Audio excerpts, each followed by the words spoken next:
کتاب و سنت دعوت دین احکام و مسائل کے لیے رسم و رواج کے خاتمے اور نوجوانوں کو سوشل میڈیا کے فتنوں سے بچانے کے لیے اسلامی چینل علوم القرآن ZHB کو سبسکرائب اور شیئر کر کے مضبوط کیجیے۔ بسم اللہ الرحمن الرحیم۔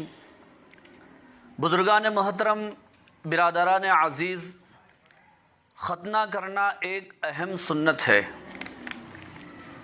ویسے اس کا حکم تو اسلام میں سنت مؤکدہ کا ہے، لیکن یہ سنت اتنی اہم ہے کہ اسے شعائر اسلام میں سے شمار کیا جاتا ہے، اسلام کی اور مسلمانوں کی علامات میں سے اور نشانیوں میں سے ہے۔ اس لیے بلا عذر اس سنت کو چھوڑنا نہیں چاہیے۔ حضرت ابراہیم علی نبینا علیہ السلام نے 80 سال سے زائد عمر میں اپنی ختنہ خود فرمائی تھی۔ اس وقت سے آپ صلی اللہ علیہ وسلم تک تمام نبیوں اور پیغمبروں نے اس سنت کو انجام دیا ہے۔ اس سنت کے سلسلے میں آج کے درس میں انشاءاللہ آپ کے سامنے نہایت ہی اہم مسائل پیش کیے جائیں گے۔ آپ بغور سماعت فرمائیں، اسے یاد رکھیں، دوسروں تک پہنچائیں، ہمارے اس چینل کو سبسکرائب کریں اور شیئر کریں۔ بزرگان محترم، برادران عزیز، ختنہ کے سلسلے میں سب سے پہلا مسئلہ یہ ہے کہ کس عمر میں ختنہ کی جائے۔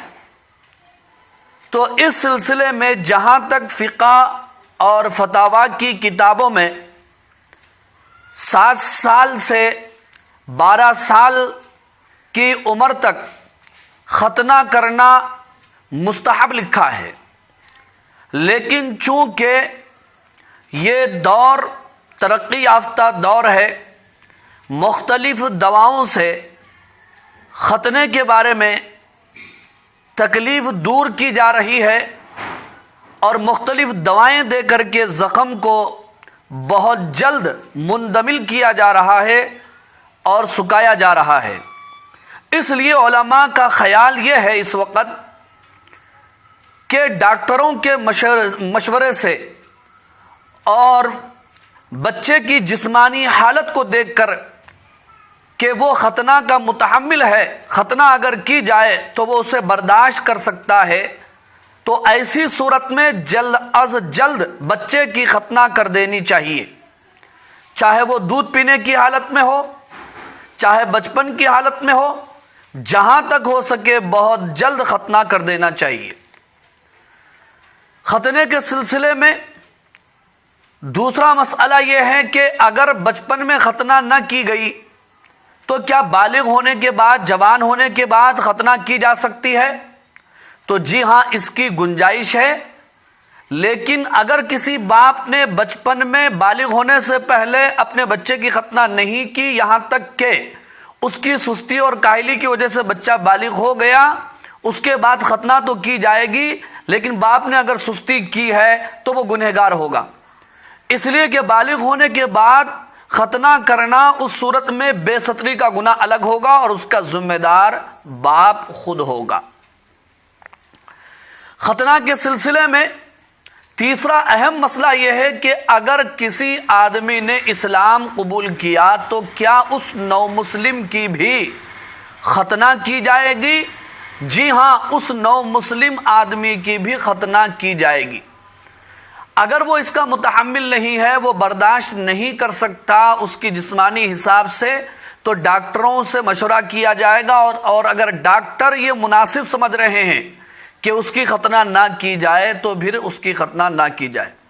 لیکن اگر ڈاکٹر یہ کہہ رہے ہیں کہ یہ ختنہ کا متحمل ہے اور اس کی ختنہ کی جا سکتی ہے، ویسا کوئی ضرر اور نقصان کی بات نہیں ہے، تو اس نو مسلم کی ضرور ختنہ کر دینا چاہیے، اس لیے کہ ختنہ شعائر اسلام میں سے ہے اور مسلمان ہونے کی نشانی اور علامت ہے۔ ختنے کے سلسلے میں ایک اور اہم مسئلہ یہ ہے کہ ختنہ کس سے کرائی جائے.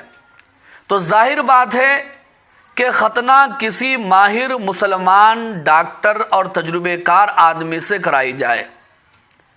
جہاں تک غیر مسلم کی بات ہے، غیر مسلم ڈاکٹر کی بات ہے، اگر وہ غیر مسلم ڈاکٹر ماہر ہے، تجربے کار ہے، ختنہ کرنا جانتا ہے تو اس سے بھی ختنہ کروائی جا سکتی ہے، اس کی بھی گنجائش ہے. ختنے کے سلسلے میں ایک مسئلہ یہ بھی ہے کہ ختنے کے حدود کیا ہیں. تو اس سلسلے میں فقہ کی کتابوں میں مسئلہ لکھا ہوا ہے کہ مرد کی شرمگاہ کی جو سپاری ہوتی ہے، جسے حشفہ کہتے ہیں، اس سے آگے کا جو گوشت اور کھال ہوتی ہے اس کو مکمل کاٹ دینا چاہیے. اگر وہ مکمل نہیں کٹی، آدھی یا آدھی سے زیادہ بچ گئی ہے تو ایسی صورت میں دوبارہ ختنہ کی جائے گی. اسی طرح ایک مسئلہ یہ ہے کہ ختنہ کس دن کرنا مستحب اور بہتر ہے. تو جواہر الفتاوی کے حوالے سے علماء کرام نے لکھا ہے کہ پیر کے دن زوال کے بعد یعنی دوپہر کے بعد ختنہ کرنا مستحب اور بہتر ہے، گرچہ کہ اور دنوں میں ختنہ کرنے کی اور اوقات میں ختنہ کرنے کی گنجائش ہے. اسی طرح ایک مسئلہ یہ ہے کہ اگر بچہ خود ختنہ شدہ پیدا ہوا ہے، یعنی ایسی حالت میں پیدا ہوا کہ وہ ختنہ شدہ ہے، تو ایسی صورت میں دوبارہ ختنہ کرنے کی ضرورت نہیں ہے. ختنے کے سلسلے میں اور بھی اہم مسائل ہیں کہ ختنہ کرنا کس کی ذمہ داری ہے. تو یہ ختنہ کرنا والد کی ذمہ داری ہے، والد نہ ہو تو دادا کی ذمہ داری ہے، پھر وہ نہ ہو تو جس کے اوپر اس بچے کی پرورش ہے یا وہ خرچہ ہے وہ ختنہ کرے گا. بزرگوں اور عزیز دوستو، ختنے کے سلسلے میں آج ہمارے معاشرے میں مختلف رسوم اور رواج انجام دیے جا رہے ہیں اور بدعات و خرافات کا بازار گرم کیا جا رہا ہے. سنت رسول اللہ صلی اللہ علیہ وسلم کو چھوڑا جا رہا ہے. بہت ساری چیزوں میں جہاں خرافات اور بدعتیں، رسوم و رواج داخل ہو چکے ہیں، وہیں پر ختنہ میں بھی مسلمان مختلف بدعات کا شکار ہو چکے ہیں. اللہ مسلمانوں کی حفاظت فرمائے. ایک رسم یہ انجام دی جاتی ہے کہ بچے کے ختنہ کے بعد بچے کی 4 جماگیاں کی جاتی ہیں، اسے دلہا بنایا جاتا ہے. بالکل بیہودہ رسم ہے، کسی بھی کتاب سے کسی بھی حدیث سے اس کا ثبوت نہیں ہے. مسلمانوں سن لو، ہرگز اس رسم کو انجام نہیں دینا چاہیے، نہ شادیوں میں نہ ختنہ میں. اسی طرح ایک رسم یہ ہے کہ بچہ جس وقت اس کی ختنہ کی جاتی ہے تو اس شام میں بچے کو دلہا بنایا جاتا ہے، اس کے ہاتھوں میں مہندی لگائی جاتی ہے، اسے پھول پہنائے جاتے ہیں. اس کا بھی اسلام میں کوئی تصور نہیں ہے، اس کی کوئی گنجائش نہیں.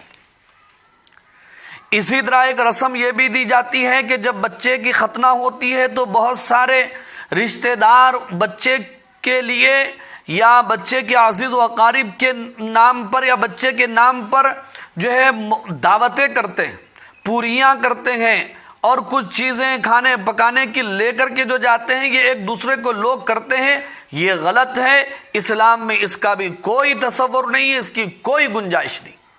ایک رسم یہ بھی ہے کہ بچے کے 21 دن منائے جاتے ہیں، پھر اس کے بعد اسے باضابطہ اپنا ایک غسل دیا جاتا ہے جسے کلمے کا غسل کہتے ہیں. اس کا بھی کوئی تصور نہیں، کسی کتاب کے اندر یہ آپ کو بات نہیں ملے گی. کلمے کا غسل 21 دن کے بعد طے کرنا، متعین کرنا، یہ بالکل جو ہے غلط بات ہے. اسی طرح بچے کے لیے نوتے کی رسم اور بھی رسم، یہ سب غلط ہے. بس سیدھی سادی بات یہ ہے کہ بچہ اگر ختنہ اس کی جا سکتی ہے، ڈاکٹر مشورہ دے رہے ہیں کہ بچہ متحمل ہے، برداشت کر سکتا ہے، اس کی ختنہ کر دیجئے. پھر اس کے لیے دوائیں اگر دی، دوائیں کھلائیے. پھر زخم سوکھ گیا، بات ختم ہو گئی، ختنہ ہو گئی. اور جو ختنہ کی کھال ہے اسے زمین میں دفن کر دیجئے، بات ختم ہو گئی. یہ ہے ختنے کے احکام جو آپ کے سامنے بیان کیے گئے. مزید مسائل کے لیے کمنٹ کیجئے اور ہمارے اس چینل کو سبسکرائب کیجئے، شیئر کیجئے تاکہ صحیح معلومات آپ تک پہنچائی جا سکے. اللہ تعالی ہمیں سنت کے مطابق زندگی گزارنے کی توفیق عطا فرمائے. وآخر دعوانا ان الحمدللہ رب العالمین.